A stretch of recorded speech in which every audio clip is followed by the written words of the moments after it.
Welcome back guys to my probably last pure DK build ever. As you may know, Sorcerer has announced the big subclassing change, which will allow to play different class skill trees for different classes. As an example, imagine a DK with the Nightblade bow proc and Sorcerer overload, or a Templar with Shattering Rocks and Streak, Nightblades with Blast Bones and Deep Fissure. Oh, this will be fun, right? But that's future talk. Let's focus on my Magdk PVP build called the Randomizer. It has access to 19 buffs and 11 debuffs, only possible with 3 specific sets. First one a backbar called Deadly Trickery, delivers 5 major buffs and you can have up to 3 at once. Same stuff counts for our front bar set, Kun Marcher's Cruelty, rarely seen in PvP nowadays. It can apply 5 major debuffs, proc simply with a direct damage attack in a small AoE radius, so you can even hit multiple targets. And it only procs if it actually hits your opponents, so you can't waste the proc cooldown. Same stuff here, like Trickery, the applied debuff is random based. Combined with Saint and Seducer for another 5 major buffs and minor debuffs, also completely random. If you're unlucky, you could technically gain Major Rezo a few times in a row, but still considered as the strongest PvP mythic for a melee setup. Major buffs like Major Berserk, Courage, Force are super broken. As filler 120 for the XHP and 2 Bloodspawn for ulti regen and armor.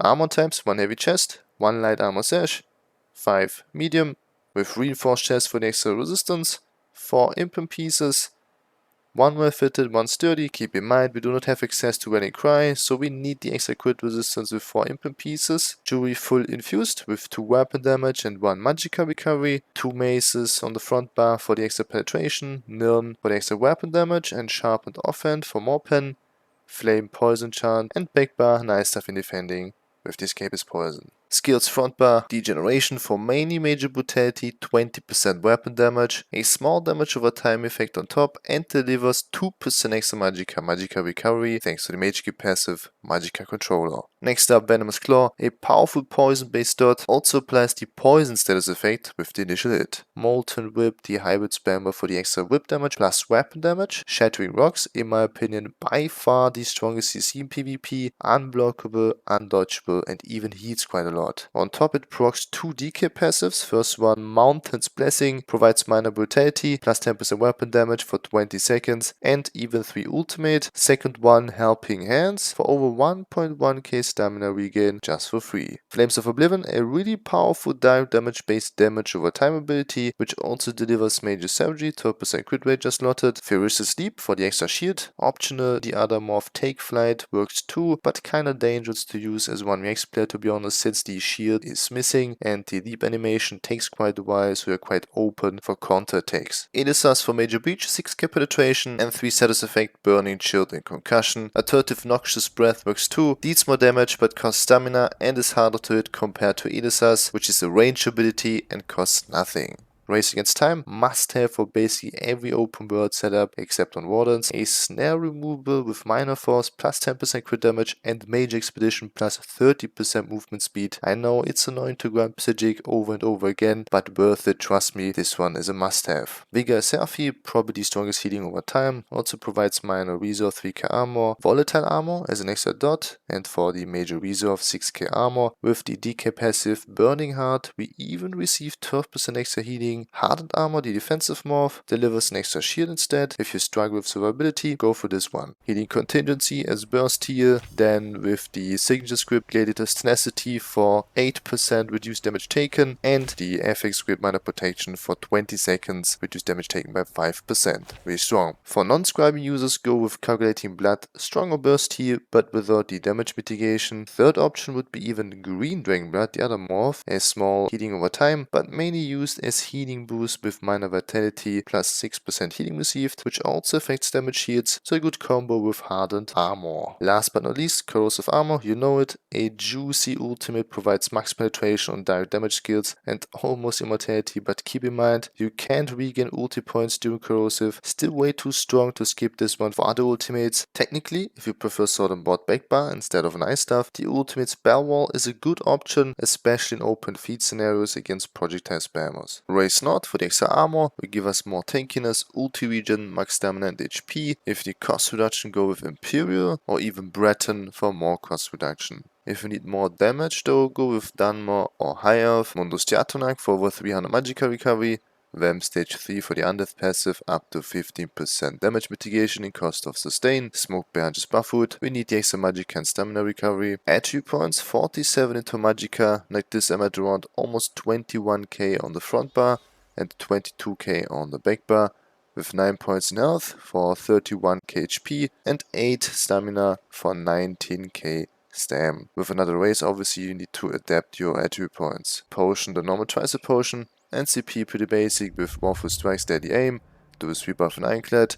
If you need more damage, you can use Exploiter. Since we set the enemy off balance with Whip and Shattering Rocks, we give you 10% more damage. Red CP, Sustain per Suffering, Pain's Refuse Celebrity, and Survival Instincts. Rotation. Make sure to keep up your resistance buff with Volatile Armor and Vigor. If possible, try to hit Volatile Armor. Keep in mind it applies a small damage over time effect. The crit damage buff from Race Against Time is not a must-have. I often use it as a more defensive skill if I'm under pressure and need the snare removable and movement speed, but if you are safe and confident, buff it up for minor force. About contingency, only worth in defensive situations, especially under pressure, otherwise save your Magicka for offensive skills. However, if you struggle with healing, spam it if necessary. The burst heal can be a lifesaver sometimes. Small tip here: if you cast Contingency twice in a row and roll dodge instantly after the second cast, it creates a double burst heal since it also procs with a roll dodge, not only with skills. Really nice. Now the offensive part: pre-buff with Flames of Oblivion, start to apply Elisas on as many targets as possible, followed by Degeneration and Venomous Claw. Also here, try to hit multiple targets. Now focus on squishy targets first, use Shattering Rocks into Molten Whip, into Ferocious Sleep, followed by Whip Spam. If you're lucky, one target dies already with this combo and you're Gucci to go. About Corrosive Armor in a offensive situation, apply first of all your dots like I said before, pop Corrosive after and simply spam Molten Whip with Shattering Rocks on cooldown. In defensive situations, it's not a shame to use Corrosive just to survive. That's it with the build. If you have questions about rotation or build in general, type it in the comment section below or add me in Discord. Thanks for watching, have a nice day, enjoy the gameplay footage, and I see you guys in the next one. Peace.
Have a nice day, sir.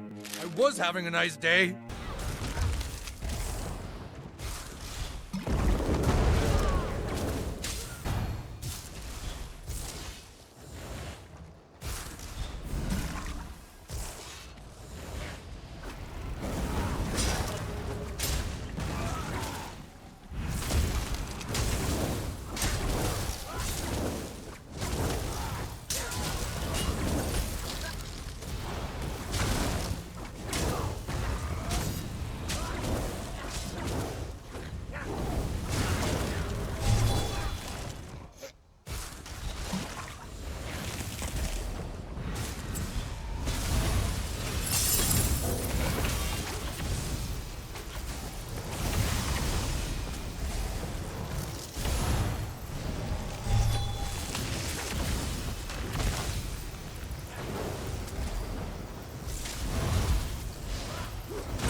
good luck and keep doing it.